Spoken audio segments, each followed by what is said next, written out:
I'm CJ Werleman, and this is episode 31 of Foreign Object. One of the all too rare breeds of the written word is the investigative journalist, and their rarity is one of the many reasons why our democracy no longer functions. The so-called fourth estate has been reduced to infotainment and a parroting of the state apparatus. It's investigative journalists who speak truth to power. They keep the powerful honest, the corrupt looking nervously over their shoulders, and the easily tempted out of temptation. A digital world that worships speed over accuracy, headlines over substance, combined with an ever-diminishing attention span, has put the investigative journalist on the endangered species list. Nowhere has the death of investigative journalism been more acutely evident than in the expansion of the surveillance state and the military-industrial complex.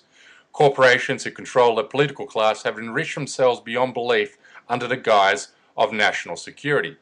In 1938, FDR sent a memo to Congress warning about the concentration of economic power. He wrote, quote, "The first truth is that the liberty of democracy is not safe if the people tolerate the growth of power to a point where it becomes stronger than the democratic state itself. That, in its essence, is fascism." Over the course of the past 2 decades, economic power has been increasingly concentrated among a new corporate oligarchic class, including weapons manufacturers, surveillance developers, and a myriad of contractors tied to the Homeland Security industrial complex. Thankfully, there remains but a few intrepid investigative journalists willing to dedicate themselves to exposing what has become an unprecedented transference of public wealth to a corporate elite. One of them is my guest and Middle East Eye colleague, Dr. Nafeez Ahmed. Now, brace yourselves. This introduction might test my ability to breathe while speaking, for my well-credentialed guest's accomplishments are vast. So here goes nothing. Nafeez has twice won the Project Censored Award for his journalism in both 2015 and 2014. Nafeez's journalistic work combines insider information from senior government, intelligence, industry and other sources with interdisciplinary analysis of specialist literature. Over the last decade, he has broken exclusives on FBI whistleblowers and pre-9/11 intelligence warnings, the role of energy in the 2003 Iraq War, pre-7/7 intelligence failures, the 2006 liquid bomb plot, the link between the Arab Spring and ecological, economic and energy crisis in the Middle East, and the role of energy crises in the Israeli-Palestine conflict, among many others. He's also published 2 best-selling books on why America was attacked on 9/11. Nafeez, welcome to Foreign Object. Thanks a lot, CJ. Mate, great to have you on. I think I can hear your 2-year-old toddling around in the background. yeah, that's right, yeah. It's right outside the door now, lurking. Oh, no, that's good. It adds to the atmospherics. It's great. Mate, let's start then with 9/11. I mean, I think most people our age were awake and alive on that day when planes flew into the building. That was, one of the most transformative moments for many of our lives. And I guess to Americans to this day remain convinced that the 9/11 attack was the result of radical Islam. So why was America attacked on 9/11?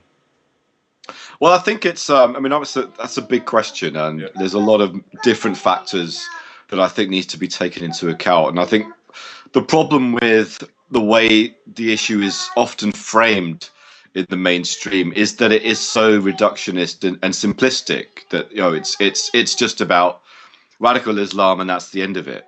And I think there's obviously no doubt that the people that perpetrated the attack, had certain beliefs and they felt that they were justified in what they were doing, and there was certainly an issue about theology and religious belief. But I think to really understand why it is that people actually end up getting radicalized in that way in the first place and end up being attracted to that kind of violent extremist ideology, we have to look a little bit deeper to look at how it is that people end up getting pulled into those ideologies and the way those ideologies work, who is financing them, what their motivations are in recruiting people to their cause. And when we do that, we begin to see that it's a lot more complex. And one of the things that is very clear when we look at the motivations of groups like Al-Qaeda and other Islamist extremist groups is these various grievances that they have about US foreign policy in the Muslim world, going back going back decades and its connection with British policy and British imperialism, And the one of the biggest things that always crops up is the role of our governments in propping up various regimes like Saudi Arabia, Qatar, Kuwait, other Egypt. absolutely Egypt, other kind of autocratic regimes, the complicity in human rights abuses. And what's interesting is as I've kind of looked at what is it that when we see the kind of bursts of Islamism in terms of what is that Islamist movements actually become particularly prominent, and you look at the kind of the trends, we can see that there's actually a direct correlation, and a number of scholars have actually documented this quantitatively by looking at the connection between terrorist attacks and kind of foreign and American and British interventions, as well as looking more broadly at the kind of the emergence of Islamist ideas and what is it that precipitates it. And there is this very real pattern where these ideologies become much more prominent when there is a kind of major kind of act of repression of some kind, or a kind of a response to kind of the perception of an imperialist intervention. And this is the case. You go as far back as, say, Maulana Maududi in the subcontinent and his Islamist ideology, and that took shape in direct response to British imperialism in India. In Egypt, we find a similar thing where Sayyid Qutb and the rise of the Muslim Brotherhood was directly related to repression, first under the kind of the Nasser regime, which was obviously a secular regime, but it was because it was secular, it was very opposed to Islamist movements. And then after he was replaced by some regimes which are a lot more friendly to American interests. Again, that kind of repression accelerated, and again we saw this massive rise in kind of brotherhood popularity.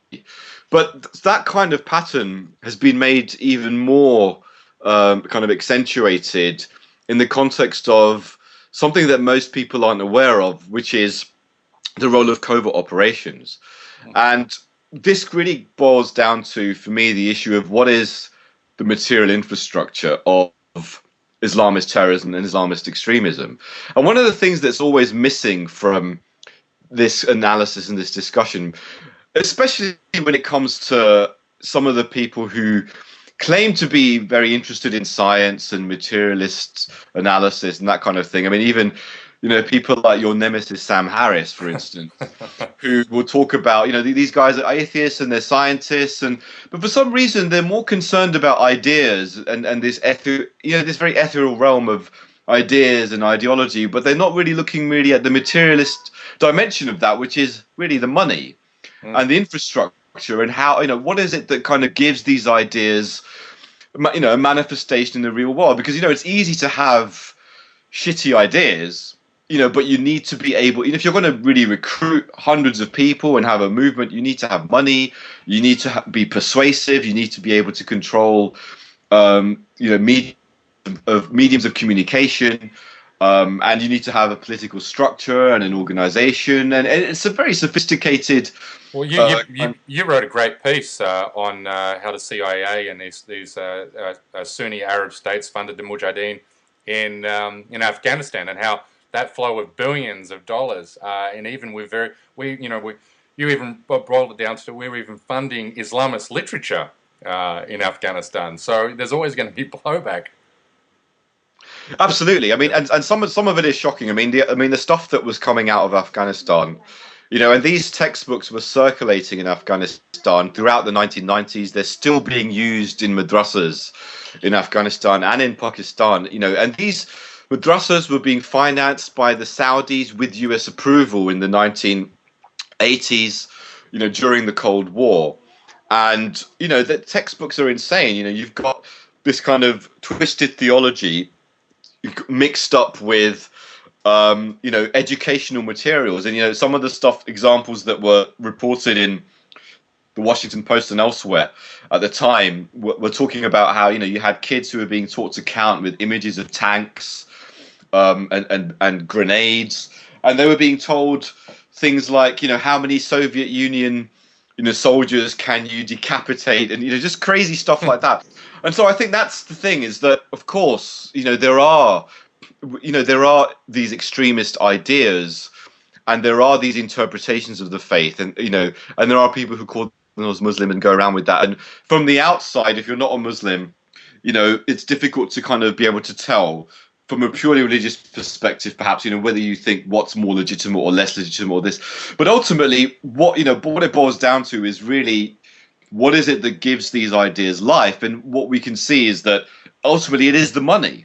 And it is because we poured so many billions of dollars of money into the conflict in Afghanistan, it created this thing. And it's kind of widely recognized that was blowback. But one of the things that isn't recognized is that funnel has continued to this day, it's continued in many different forms, and it's not as simple as just saying it's continued, but it's continued in different forms to this day for different reasons. And we've seen that now with the release of this internal Pentagon intelligence report from the Defense Intelligence Agency, which I reported on recently, which revealed that in 2012 the Pentagon was aware that their allies, the Saudi Arabia, the Gulf states, and Turkey in particular, were basically financing Islamist extremists, including Al Qaeda, people linked to the Brotherhood. They talked about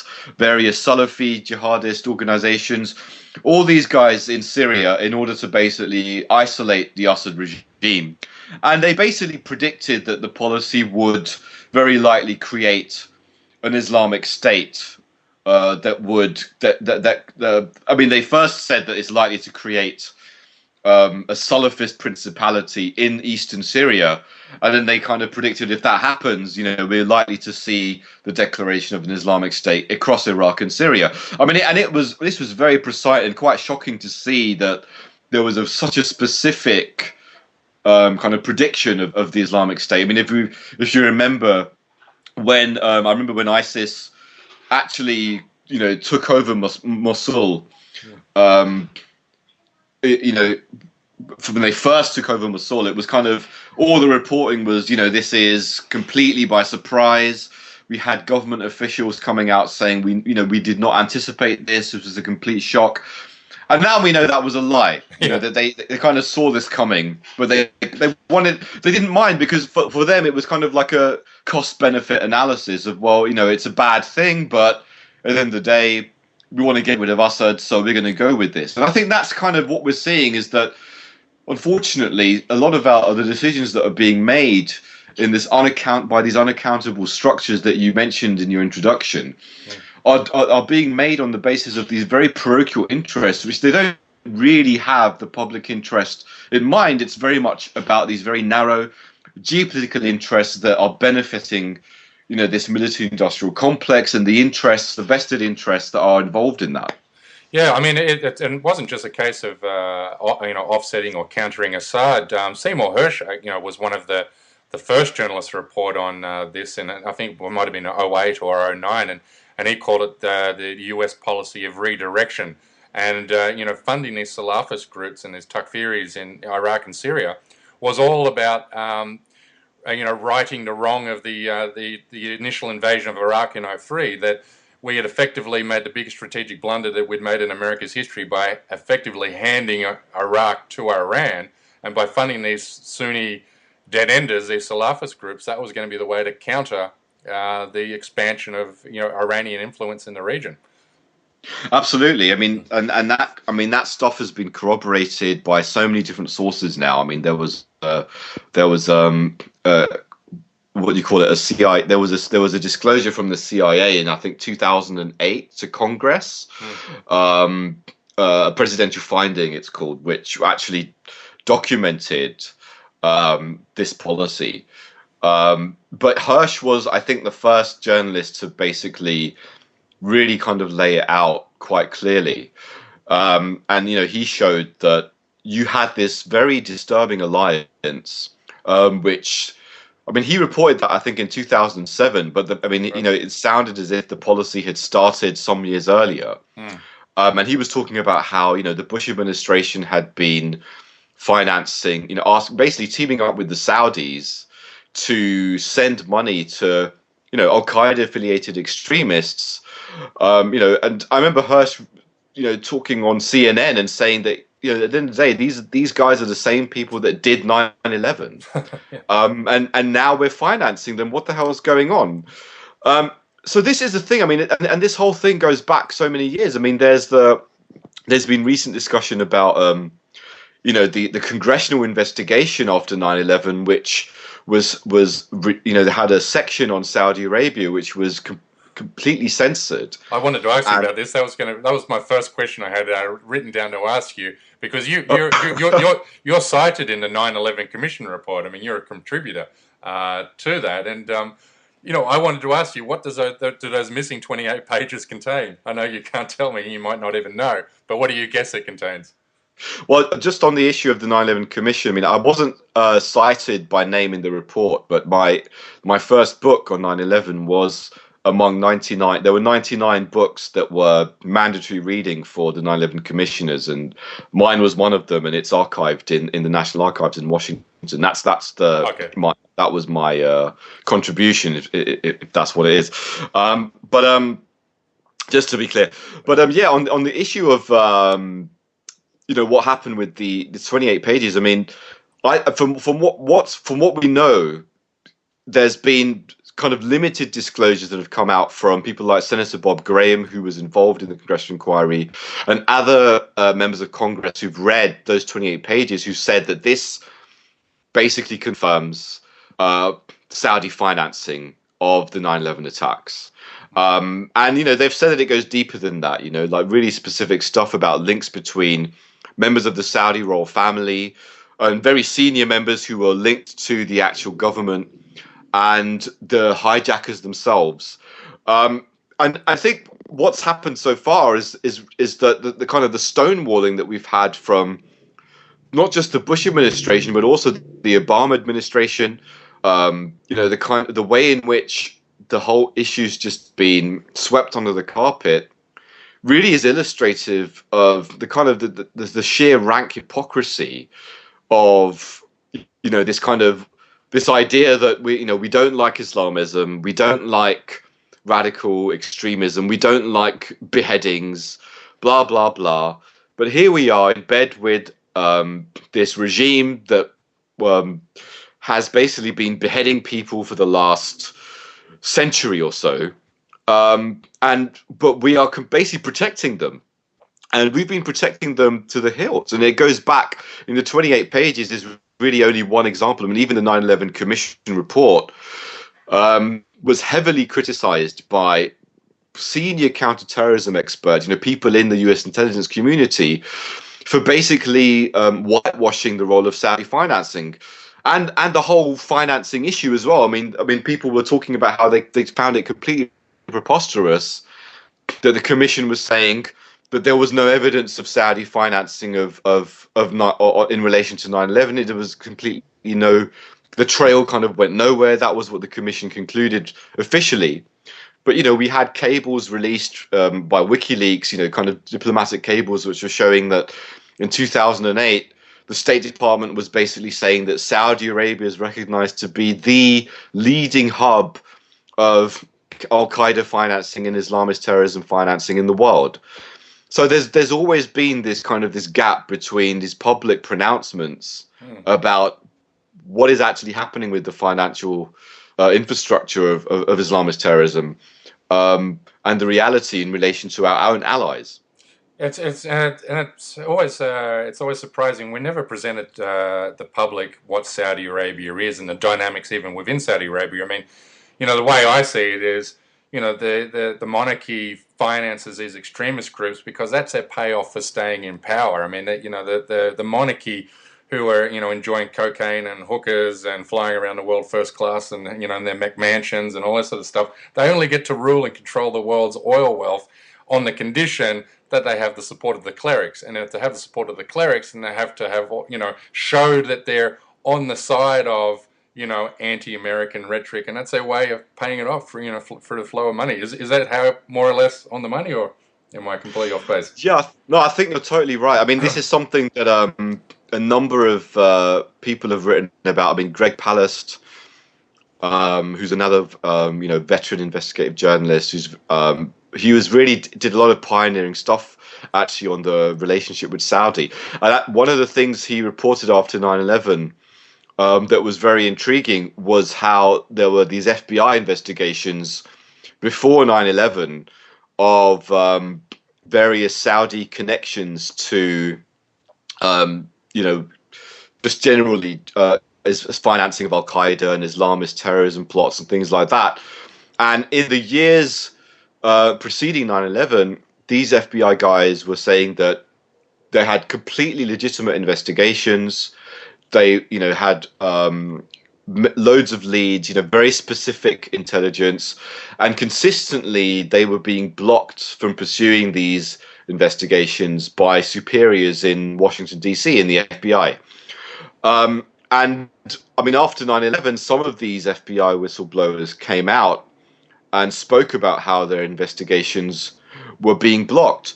And one of the things that came out from these FBI guys and from a number of other people's intelligence community was that basically an arrangement had been made very, very early on between the Saudis and Osama bin Laden, as early as 1991.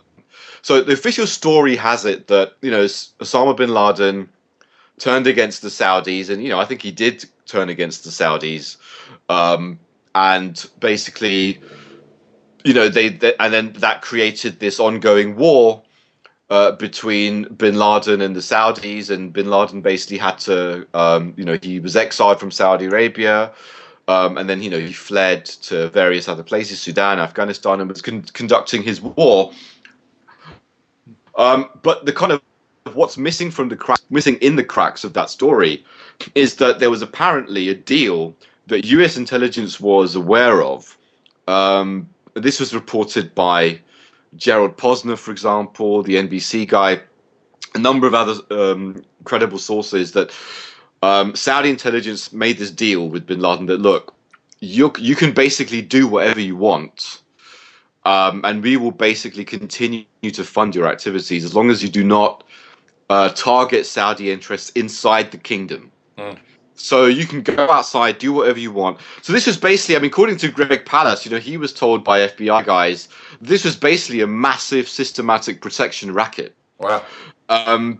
And what was interesting was that you had senior people inside the Saudi administration and members of the royal family who were at the same time sympathetic to bin Laden's goals and sympathetic to his anti-Western ideas and sympathetic to even his ideology.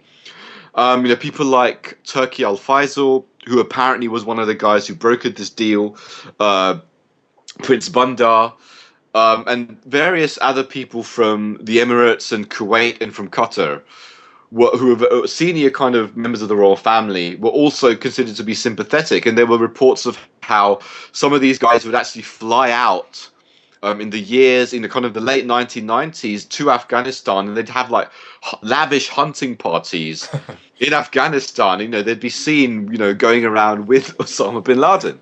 Yeah. And what was really crazy is that this was basically known to our intelligence services.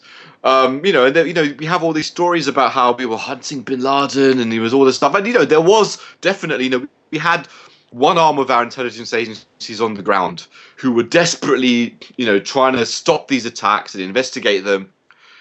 And on the other hand, you had this, you had elements of the National Security Agency and elements of the CIA who were picking up all this intelligence, and they weren't sharing it with their other counterparts who were chasing bin Laden.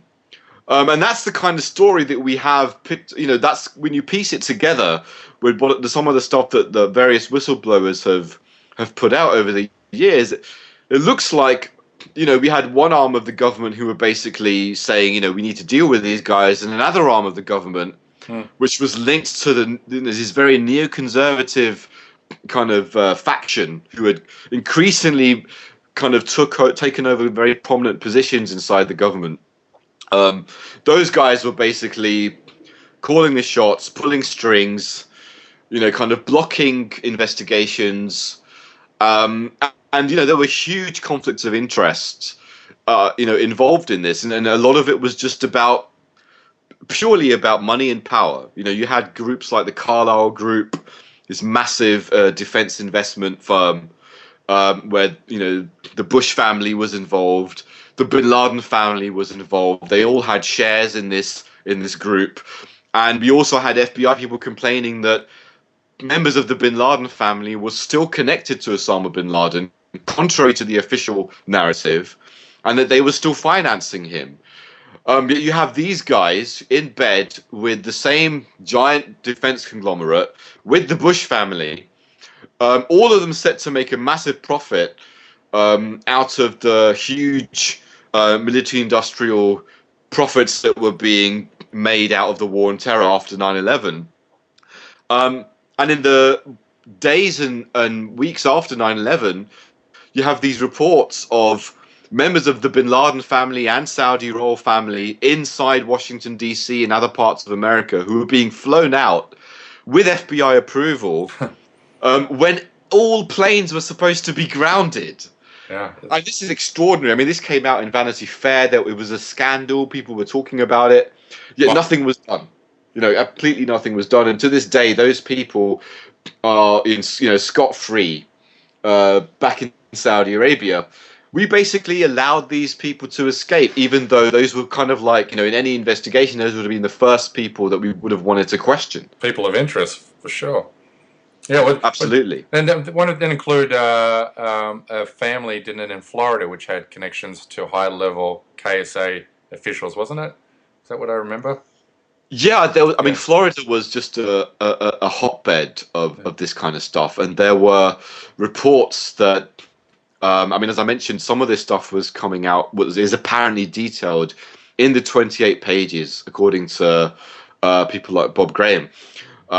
And there's apparently details about how senior members of the Saudi royal family who were in Florida had actually direct connections to at least one or two of the 9/11 hijackers. And there are some reports which have quoted sources talking about what is in those 28 pages that have said that there was very specific evidence of 9/11 hijackers staying at a house that was owned by someone who had direct connections to the Saudi royal family. And then again, you have this stories that after 9/11, shortly after 9/11, you have these same members of the Saudi royal family who were basically flown out after 9/11. So it really does raise a lot of very serious questions about who exactly made those decisions to essentially protect people who, who were basically being monitored. I mean, we know that the hijackers were being monitored. We know that a lot of this information that was coming out about their whereabouts and their movements was actually picked up by the CIA and by the FBI before 9/11, but wasn't acted on. So, why was it that decisions were made, even though the intelligence was pointing to their complicity, decisions were made to basically protect them? And it really does raise some very disturbing questions about, why it is that Islamist extremism has been able to has been able to kind of to flourish to this degree. Why have there been? My question always around that is, how have we're talking about a pretty big conspiracy. I mean, you're talking about a lot of FBI officials and also senior administration officials. How have the US been so successful in keeping, loose lips quiet? Well, I think the thing is that a lot of this is a combination of factors. Some of I think that's why it's very important to not advocate a very simplistic theory and just say, oh, here you have this kind of, there must be some kind of cabal which is organizing and controlling all of this. I mean, that's not to say that might not be true, but that kind of theory requires a lot of evidence, and we don't have that kind of specific evidence. But what we do have are these snippets of these snapshots of detail where we have FBI superiors blocking certain investigations, for instance. Right. And we also have evidence of Bush administration officials and their conflicts of interest and their relationships with the Saudis and the Bin Laden family. And then we also have, these other information about NSA officials and CIA officials blocking certain types of investigation and blah, blah, blah. Now, what this speaks to, I think, is this. First of all, there's a clear kind of structural problem where we have this situation where so much of our military-industrial complex is linked to interests which have these ties to basically what some people might say are basically our enemies. So, for example, just to underscore how direct that kind of relationship is, I mean, one of the companies that was flagged up was a company called PTEC, which was a Saudi company, a Saudi-owned company. It's owned by a Saudi who is actually, I can't remember his name. I think it's I won't say the name just in case I'm liable to someone who's completely innocent. I think his surname was Qadi. Right. Oh, that's it. I remember now. I think it was Yasser Qadi. That's it. Okay. So this guy is basically was a specially designated terrorist by the U.S. Treasury. Now this guy was also, owner of this company, PTEC, and this was like one of the biggest defense contractors to the United States. And one of its clients was the U.S. Air Force, the Federal Aviation Administration, and stuff, all that kind of stuff. Now, it turned out that this company was so embedded in that whole sector that they were they basically had access to all of the kind of issues to do with the air response on 9/11. So they basically could have conceivably interfered with the actual response of the Air Force on the day of 9/11. Wow. These guys basically had this kind of, after 9/11, the investigations into these guys were, again, it was all kind of shut down. Now, some people will point to this and say this is evidence that PTEC was used by the Bush administration to perhaps organize the attacks and to shut down the standard procedures on the day to allow them to happen. And other people will say, this is basically evidence that our enemies, have penetrated our government, and we need to do more, be more vigilant, and kind of shut this down, this kind of stuff. And other people say different things. Now, for me, I don't know, how to best explain this data, and I'd rather not speculate, because what's clear is that the more we start digging into this weird, murky world of this kind of crazy, weird connections, the more difficult it becomes to explain, the more overlapping it is, and it's just not clear that we can't really prove any of those overarching explanations. The thing is, though, is that we can't disprove them clearly either.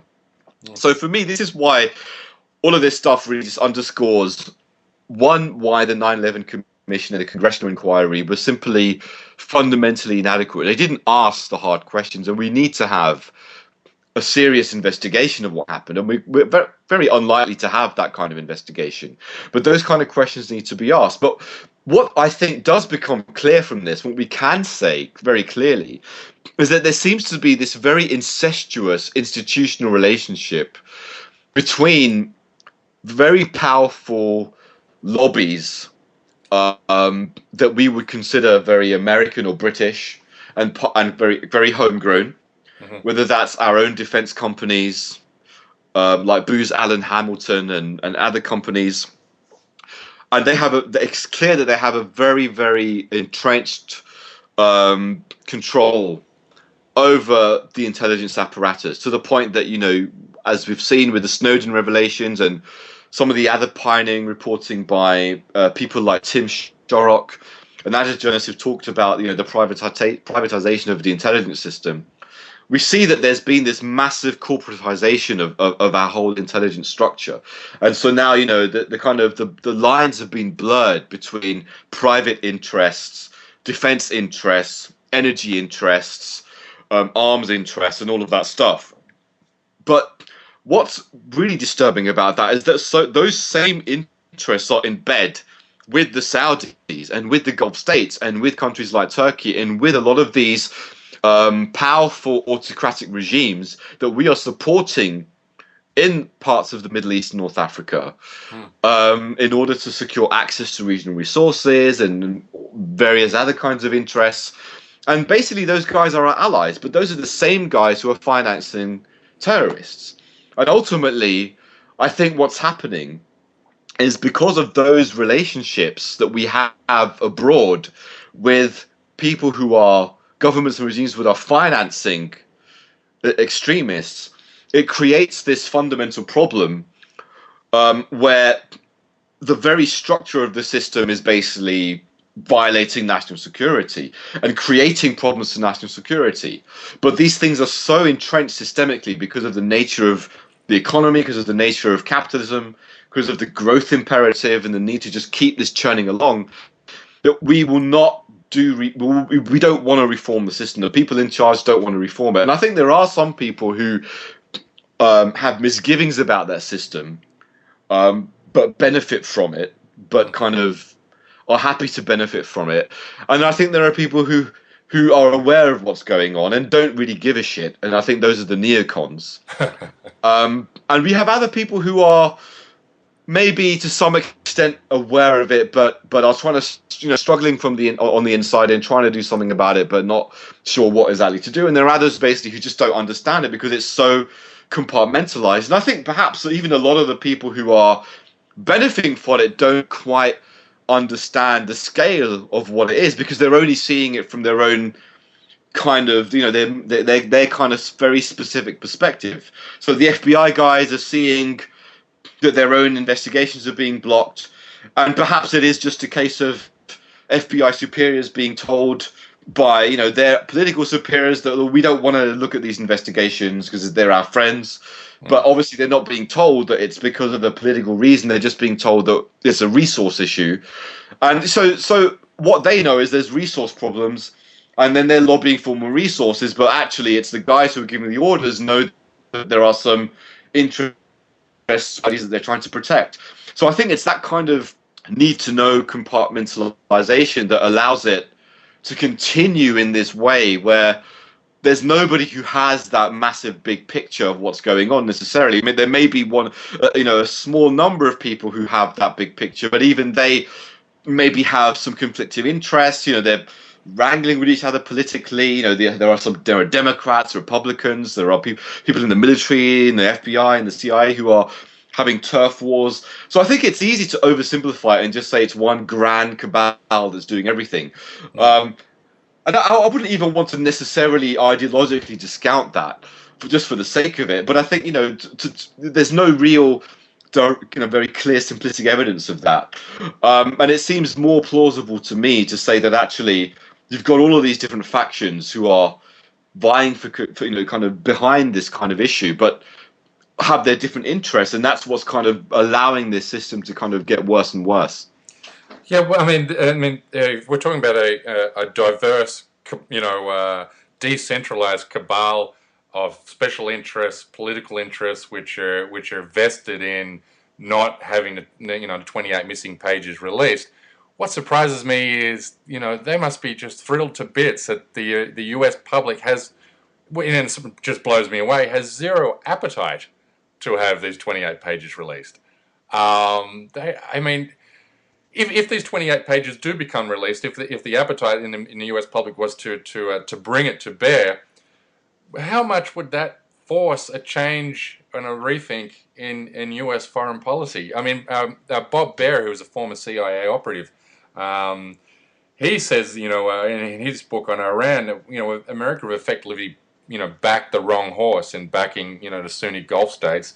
And instead, if we were to pick a team, we should have picked Iran because they're more pragmatic, more disciplined, and don't want to just wipe every non-Takfiri off the off the planet. So I don't even know what my question is in that midst. But first of all, can you explain why there is a lack of appetite, to have this disclosed? Yeah, I mean, it's difficult to say. I mean, I think to some extent, I think it speaks to the success of what ultimately, very sophisticated information operations, to basically kind of encourage the wider public to feel that due diligence was done. I think after 9/11, a lot of heads should have rolled.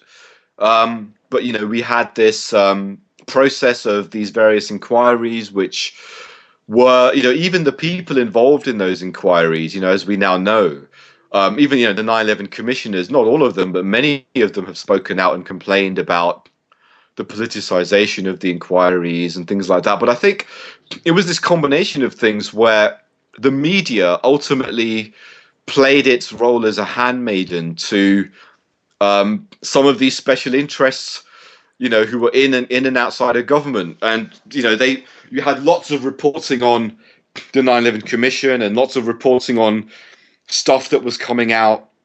But ultimately, the way of the overall direction of this reporting was to suggest that, well, we've got the answers. We've absolved the Saudis. We've absolved all of these guys. We know what happened. And now we've had our intelligence reforms, and that's it. We need to move on. And I think that the problem is that most people have swallowed that, and the media functions in this ways to not inform people. So I don't think even most people are aware of the gravity of the 28 pages. I mean, there's been some, exemplary snippets of reporting on it, but most of it is very kind of just like, it's kind of drive-by reporting, I mean, there's been like some bits and pieces about how, there's been new pressure on the Obama administration to declassify this 28 pages, but some of the way in which it's been couched, the placement of the articles in the newspapers, all of that makes a difference in the way in which it's received. I remember hearing I think it was last week or a couple of weeks ago, the Telegraph did some reporting on it, and I remember they actually used the word conspiracy theorists. They were saying how the 28 pages has become has taken on a mythical quality for conspiracy theorists who are calling for them to be declassified. And it was like, well, wait a minute. The people who were first calling on this to be declassified were not conspiracy theorists. They were members of the 9/11 families, and 9/11 survivors who had who were talking about this and campaigning about this, and they're still the ones at the forefront of this. And you're going to kind of basically slander them as conspiracy theorists. I mean, it's absolutely appalling that this is the kind of reporting that we have. And I think that's the problem, is that the media is just kind of like just so dropped the ball on really looking into these things. And there's all kinds of reasons for that, I mean, as you know, I mean, it's all about the news cycle and all that kind of stuff. But I think the media's really got a lot to blame for why people just don't feel that there is much to do. But I mean, maybe it's more complex than that in this, because I think maybe it's also a case of people feel powerless. I mean, the people who are aware of, okay, there are these 15 pages, I mean, they kind of feel like, well, what the fuck are they going to do? how do we do this? I mean, and I think after Snowden, there's definitely been a sense of, okay, we've had the USA Freedom Act passed, for example, in the States, which has been a good thing. But, everybody has kind of noticed, for example, that, well, the legislation was pretty weak. I mean, it asked for some reforms, and it was great that it did, but there was a lot of stuff that it just didn't ask for, and that was taken out of the legislation. But what's even worse is that now the Obama administration is basically ordering its own court, the FISA court, which basically is the main internal kind of regulatory body which essentially makes the judgments about the surveillance requests. The Obama administration is basically giving them a green light and is effectively going to override what the Freedom Act is demanding. So I think it's that kind of thing that makes people feel that if we can't even exercise kind of you know, some kind of, the successful pressure on our own kind of government using the levers of the democratic mechanism which are there, like our representatives, like the legislation. And what the hell are we supposed to do about these 28 pages? How is there any hope in hell of getting them declassified? And I think maybe people are wondering that even if we do get it declassified, is it going to matter? But I mean, you'll have a lot of Americans wanting to bomb the hell out of Riyadh. Absolutely. I mean, that's the other concern is, are people just going to say, well, is this going to feed into? And there are actually, I mean, there are conspiracy theories, if you want to call them that. But I don't think it's so much of a conspiracy theory to look at Fox News and be like, these guys are already calling for the bombing of Riyadh. Some of them, even some of them are whitewashing the relationship with Riyadh. But there is a worry that is it possible that maybe there's going to be a politically opportune time when a decision might be made by these crazy neocons, who, by the way, a lot of the neocons, some of the neocons are talking about, let's go in and intervene in Saudi Arabia and topple Saudi Arabia. So is there going to be a time when they're going to say, well, these 28 pages might come in quite handy for us to say, we need to do something about Saudi Arabia? I think that's a legitimate concern. So I think it's important that the 28 pages are just one kind of a drop in the ocean. And it's kind of like it's important to understand why it is that they've been suppressed for so long and what that tells us about the nature of the system that we're living in and why that system needs to change. It's not just about the Saudis. Now, how does this all play out then in the great Iran-Saudi Arabia battle? I mean, what's the Middle East going to look like in 20, 50 years? Is it going to be an Iranian empire, or is it going to be, just two states, Saudi Arabia and Iran, or is it going to look something more akin to the Ottoman Empire? I mean, we're talking about, a total breakdown of these, 20th century, borders, which have just melted away now. So what does the Middle East look like? And that's a big, broad question. But what does it look like in 20 to 50 years? Well, that's a scary question. I mean, I think the first thing is, if we're looking at, it's like, it kind of I'm tempted to just say, well, let's just watch the next Mad Max movie that's come out, because it is just like, if we look at what's happening now with ISIS, I mean, you can't get more flipping Mad Max than ISIS, right? I mean, it is literally, these guys might as well have been watching Mad Max and then kind of just graft crazy Islamist theology on top of it, and then that's it. Here you go. But then that looks like what they're doing. And I think if you're going to, in terms of the timescale of 20 to 50 years, I mean, the other dimension to this is, what are the drivers the really entrenched drivers beyond the kind of all of this crazy stuff we're looking at with corporatization and crazy kind of intelligence machinations, all the rest of it, and geopolitics. I mean, the other issue is really, climate change, energy depletion, water scarcity. I mean, and you look at a country like Yemen, where now you've got Saudi involved, bombing Yemeni civilians to smithereens with US support, and you've got the Iranians on the other side backing the Houthis. It's a proxy war, and it's accelerating. And the whole context of that was essentially a state failure driven by escalating drought due to climate change, peak oil. I mean, Yemen's oil production basically disappearing about 10 years ago, and their oil revenues collapsing. Food supplies, basically domestic food supplies collapsing. I mean, that's basically what you call the fucking apocalypse, right? It is literally like that. And that's what if you look at all of the kind of like very kind of sober predictions from the climate scientists and the energy experts and all the rest of it, that's just going to get worse unless we do something about it.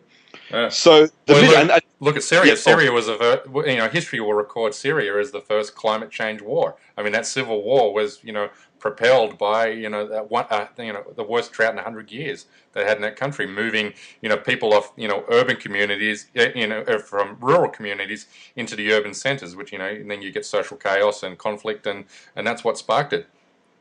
Yes, absolutely. And I think that's what I thought. What I guess what we're missing when we're looking at this part of the world is the extent to which already right now embroiled in a massive escalating climate-induced resource war. And yet what we're seeing is that kind of context can accelerate all of the things that we don't like. All these extremist ideologies, whether it's neoconservative far-right extremism, or whether it's Islamist extremism or Christian fundamentalism, all of these crazy ideas are basically, they find this hotbed of acceleration in the context of the structural systemic challenges that are being made worse by all of these deeper kind of issues about the environment. I think if we start looking at that stuff and can project what's going to happen over the next 20, 50 years, I mean, 50 years is way too long, man, because it's like if you're going to take some of those business as usual scenarios, it's like basically we're just totally fucked. Yeah. It's like literally, it is just like this crazy dystopian. I mean, so some climate scientists are, these are like in journals like Nature and Science, and they're saying that by 2050 half the world is going to be in drought, and it's just and that stuff is crazy, it's unthinkable, and all I can think is we can't allow that to happen. We need to start sorting stuff out now. And it's so frightening to think that water is going to be the next weapon. Water is going to be used as a weapon. It's being used as a weapon already in Ramadi. ISIS cutting off water supplies to Sunni provinces which were supportive of the Iraqi central government, and also water is being used as a weapon in the Israel-Palestine conflict. I mean, that's going to be the next Mad Max scenario, isn't it? Absolutely. I mean, and that's the thing, is that it's actually happening now. I mean, those Mad Max scenarios are here, and I think there is this quite worrying sense of denialism, I think, which is so prevalent if you look at the way the mainstream media looks at all of this, and the way policymakers are thinking about it.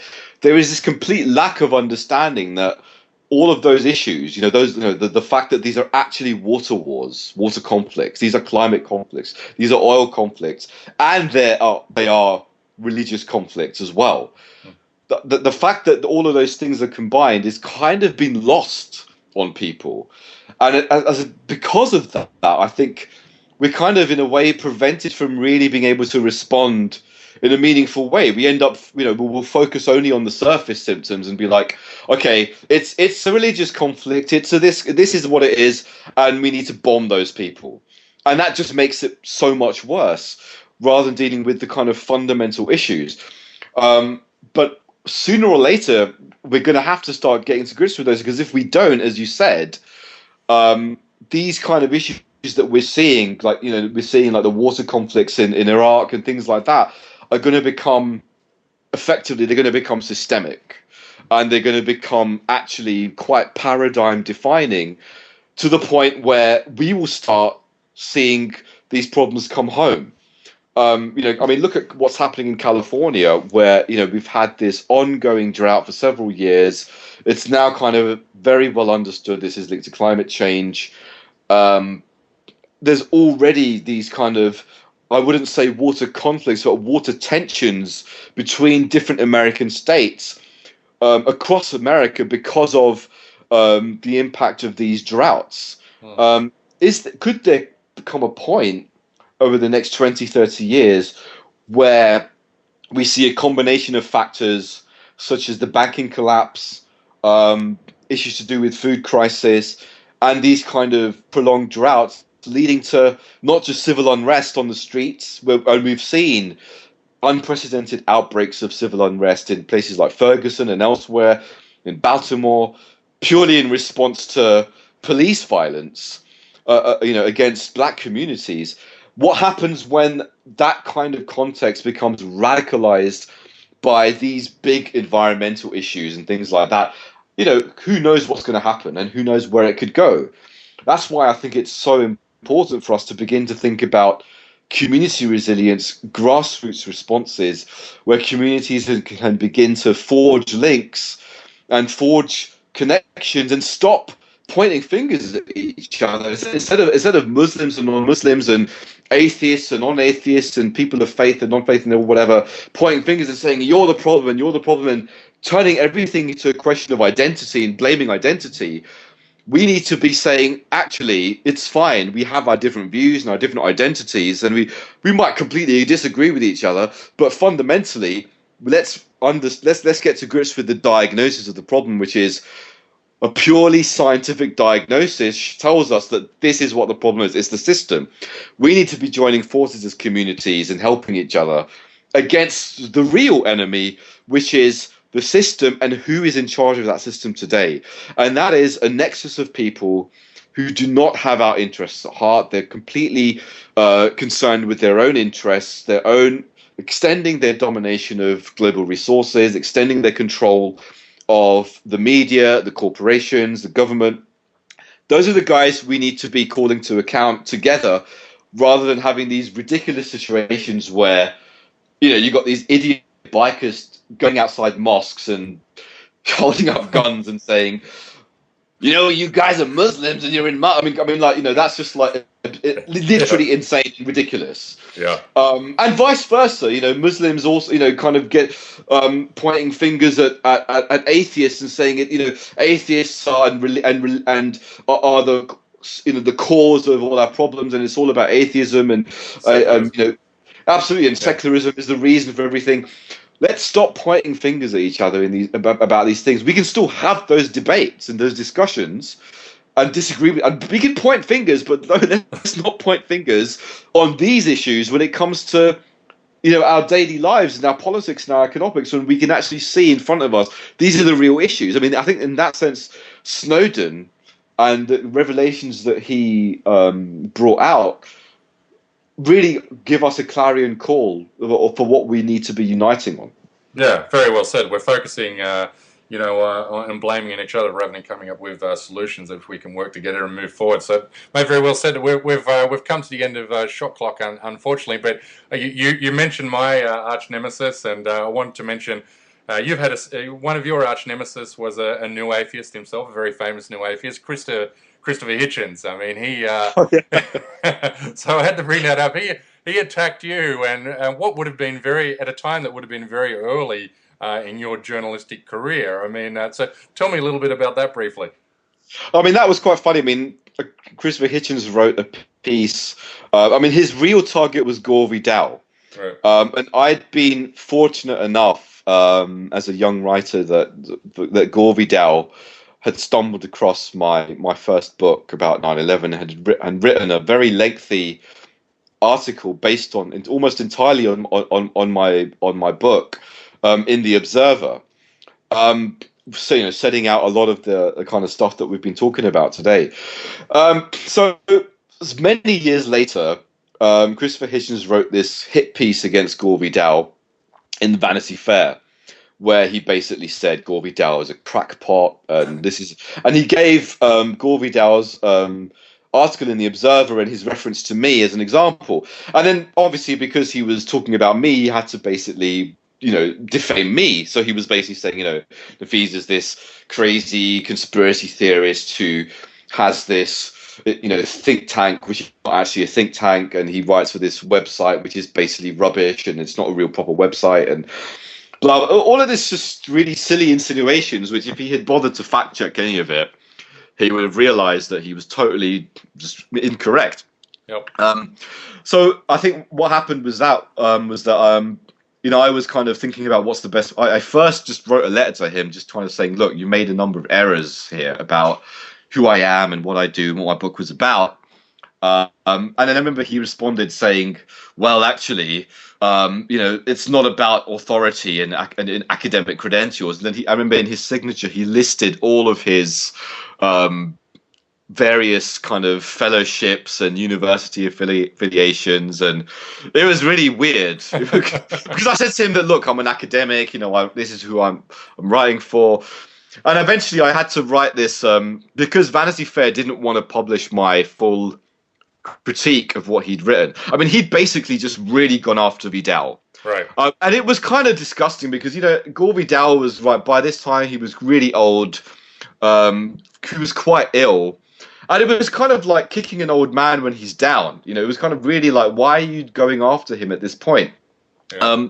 So I wrote a piece in the Independent on Sunday, just kind of really just systematically going through what he said. But I think what was interesting about it was really what was revealing was the amount of really crazy misinformation that was contained in his article. I mean, stuff like, first of all, if you question the events of 9/11 and the lead up to 9/11 and our policies of 9/11, you're automatically a conspiracy theorist, and lumping people who question those things with people who are advocating absurd theories, and that kind of and the way in which he then used all of that as this kind of rhetorical device to then kind of talk about issues to do about Iraq and stuff about the police state and things like that. And I think that's interesting in the sense that what we see with someone like Hitchens was how he would use that kind of identity politics of labeling someone a conspiracy theorist to then shut down discussion and debate and justify essentially his kind of warmongering neoconservative militarism. And that was what I tried to expose in that. Oh, mate, brilliant. Mate, as I said in the introduction, good journalism is hard to come by, especially investigative journalism. Here's a little bit of an opportunity to plug yourself. To my listeners, investigative journalism costs money. It costs money to cultivate sources and leads and trust and travel. Nafeez, you have a GoFundMe site, is it, or a Patreon? That's right, yeah. Yep. So I mean, at the moment, I'm all my journalism is crowdfunded. I do have a paid column at Middle East Eye, and I occasionally write a column for Vice as well. Yep.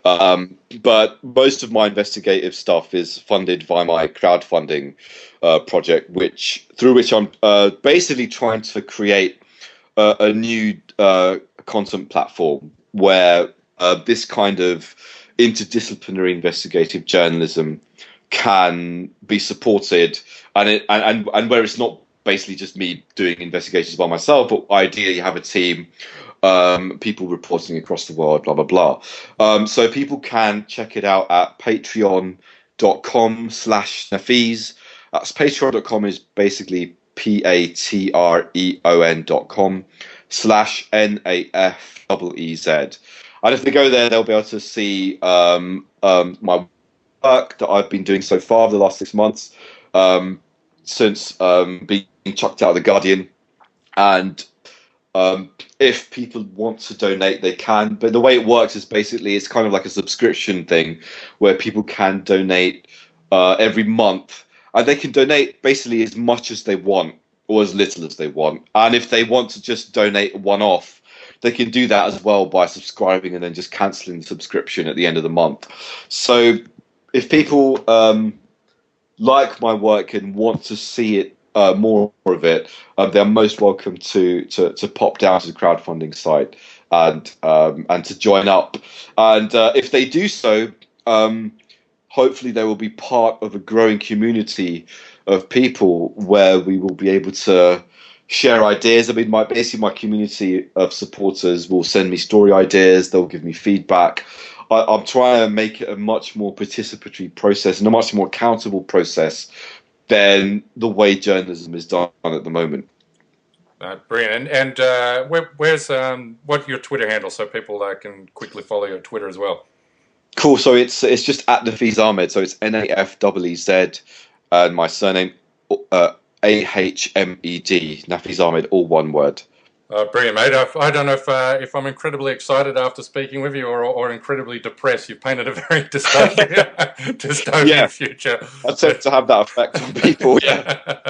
Mate, brilliant, Nafeez. And, mate, great having you on Foreign Object. And as I said to you off air, mate, I think, you're one of the very best as far as investigative journalism goes. And, mate, your research and your cultivation of sources is second to none. It's brilliant.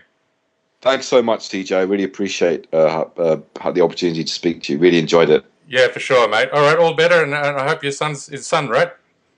Yeah, he's good. He's great. He's fine. He's just very demanding, as you might expect. Yeah, I've gone through that twice. Oh, really? Yeah, they're all grown. 19 and 14. So, oh, wow. Yeah, they're flown to cool. One's out the house and one's on the way. So, Yeah. so cool. All right, mate. Great talking When is to this you. going to go out? Mate, I'll have this out this afternoon. So Oh, I'll cool. send you the link. Okay. Excellent. I'll plug it as well. Okay, good on you, buddy. Thanks, Nafeez. Thanks. Take care. Bye. You too. Bye-bye.